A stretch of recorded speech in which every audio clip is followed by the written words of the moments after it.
আলহামদুলিল্লাহ, কবুতরের খাবারের পর্ব চলতেছে। আর এখানে আমি নিজে থেকেই কিছু গ্রিড বানাইছিলাম। অনেক কবুতর সেল হয়ে গেছে, এগুলো ঢাকায় চলে যাবে আল্লাহ দিলে। এখন অনেক কবুতর আছে, এই যে দেখতে পাচ্ছেন কালো একটা ঝাঁক নর, ঠিক আছে। এই একটা নর দেখেন, মার্শাল্লাহ, কালারটা সেই রকম লেভেলের। তো এখানে যে কয়টা আছে আসছে, খাচ্ছে, আর কিছু বাচ্চা উঠছে নতুন। হাতে গ্রিড বানাইলে কবুতর খুব স্বাচ্ছন্দ্য বোধ করে খেতে পারে। এই যে এখানে হচ্ছে আমি কাঠ কয়লা মিক্স করছি, তারপরে হচ্ছে মাটি আছে, পোড়া মাটি আছে, হচ্ছে ডিমের খোসা, এরপরে আছে হচ্ছে আপনার সুরকি। এই 4-5টা আইটেম দেখা যায় আমি মিক্স করছি। কবুতর মার্শাল্লাহ খুব ভালোই খাই। তারপরে আমাদের এই মাদিটাও হয়তো ঢাকায় সেল হয়ে যাবে, একজন কথা বলছে। এই যে সাদা যেই নট মাদিটা দেখতে পাচ্ছেন, এটাও সেল হয়ে গেছে। এটা হচ্ছে আমাদের হাই ফ্লাইং গিরিবাজ, এটার বাচ্চাগুলো উঠছে, চলেন বাচ্চাগুলো দেখে আসি। আর ঝাঁকের একটা মাদি ব্যবস্থা হয়ে গেছে, ওইটা ঢাকায় যে আমরা আপডেট দিব আপনাদেরকে। খামার এখন সম্পূর্ণ খালি, তো এদেরও ডিম দেওয়া হয়ে গেছে আলহামদুলিল্লাহ। এই দেখেন 2টা ডিম, প্রতিটা খাঁচায় প্রতিটা ঘরে ডিম আছে। আমাদের এই বেবিগুলা হয়তো আমরা ফ্লাইং করাইতে পারি, আর ফ্লাইং করাইলে হয়তো একটা চিহ্ন দেওয়া দরকার। এই হচ্ছে আমাদের নিজস্ব ট্যাগ, আমি আমার নামে বানাইছিলাম। এখানেও যেটা আছে, এটার একটা বেবি উঠে গেছে, দেখেন ফ্লাস দিই, এই যে দেখেন মেলটা বেবি উঠে গেছে, আল্লাহ দিলে এটাও উঠে যাবে। অনেকটা আগে পরে ডিম হয় না, তা আমরা তো আর সরাই নাই। এই হচ্ছে এক জোড়া। তো এখানে এই পেয়ারটাও হয়তো সেল হয়ে যাবে গড়রা। এটা একটা মাদি, এইটা একটা ডিম দিয়ে রাখছে এরে, সেই পরিমাণ খাইছে। এখানে যে পেয়ারটা দেখতে পাচ্ছেন এটাও সেল হয়ে গেছে, ওরও 2টা ডিম আছে। আর এই বাচ্চাটা এখন খালি আছে, বাচ্চার বাবা মা সেল হয়ে গেছে মাশাল্লাহ। আর এই হচ্ছে আমাদের সামনের ফ্লাইংয়ের জন্য প্রস্তুতি নেওয়া হচ্ছে। এটার পায়ে যে দেখেন জাকারিয়া মাহমুদ লিখাই আছে, রিং, আমার নাম্বার দেওয়া আছে এটা। আর এর এখনও পড়ানো হয় নাই।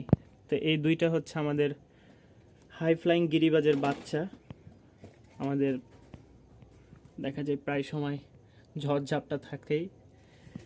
এর আগের বিশাল বড় একটা সমস্যা হয়েছে, এর যেই আসল পেয়ারটা ছিল আমাদের, এখান থেকে সাপে কামড় দিয়ে ওইটাকে মেরে ফেলছে। ওর একটা বাচ্চাও ছিল, দেখাবো নি আপনাদেরকে।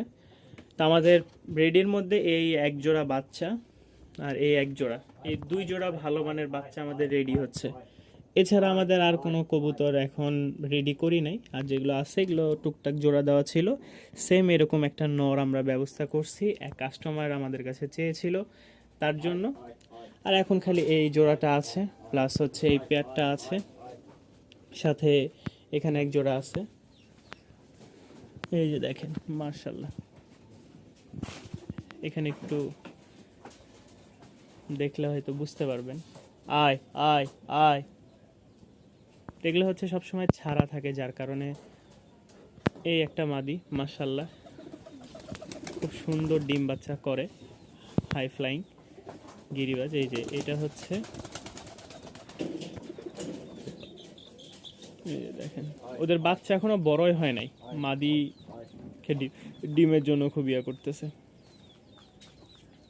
তো এখানে যা আছে টুকটাক কম বেশি সেল হয়ে গেছে। আর আমাদের এই একটা হাই ফ্লাইং এর বাচ্চা আছে, এটা খুব ভালো উড়বে যতটুকু আমরা আন্দাজা করতে পারছি, কারণ এর বাপটা হচ্ছে নন স্টপ 2-3 ঘন্টা উড়ে, প্লাস হচ্ছে খুব বাজিও দেয়, 5টা-6টা করে বাজি দেয়। তো সেম আসছে, ওই রকমই হবে যতটুকু ধারণা। আর ওই এটা হচ্ছে ওর মা, এটা সেল হয়ে গেল। এই যে দেখেন আরও এক জোড়া নামলো, ওইটার সাথে এটা জোড়া, সাদাটার সাথে এই চকলেট কালারটা জোড়া। অনেকে চেয়েছিলেন, যারা যেটাই চেয়েছে আলহামদুলিল্লাহ আমরা দিয়ে দিছি, যতটুকু সম্ভব দেওয়ার চেষ্টা করছি, কমের মধ্যে দিয়েছি। আর আরও এক পেয়ার আছে, এই হচ্ছে আমাদের আরও এক পেয়ার কবুতর। এটা হচ্ছে বিভিন্ন জায়গায় ওরা ঘুরে ঘুরে ডিম বাচ্চা করে, যদি একবার ওখানে করে আরেকবার করবে হয়তো অন্য জায়গায়, আরেকবার করবে নিচে, এরকমই ওদের অভ্যাসটা হয়ে গেছে। কারণ পূর্বে যে মাদি ছিল সাপে কেটে মারছে, যেটা সাপে কামড় দিয়ে, ওই মাদিটা এরকমই ছিল, হয়তো এখানে ডিম বাচ্চা করে কিংবা ওখানে করে কিংবা এই চিপাই করে এরকম। তো আজকে এই পর্যন্তই। যাদের ভালো লাগবে রাজশাহী গিরিবাস তারা অবশ্যই আমাদের সাথে যোগাযোগ করবেন, স্ক্রিনে দেওয়া থাকবে আমার নাম্বার। বর্তমানে রাজশাহী আছি, বৃহস্পতিবারে হয়তো ঢাকার উদ্দেশ্যে চলে যাব যদি আল্লাহ ঠিকঠাকভাবে নিয়ে যান ইনশাল্লাহ। আসসালামু আলাইকুম।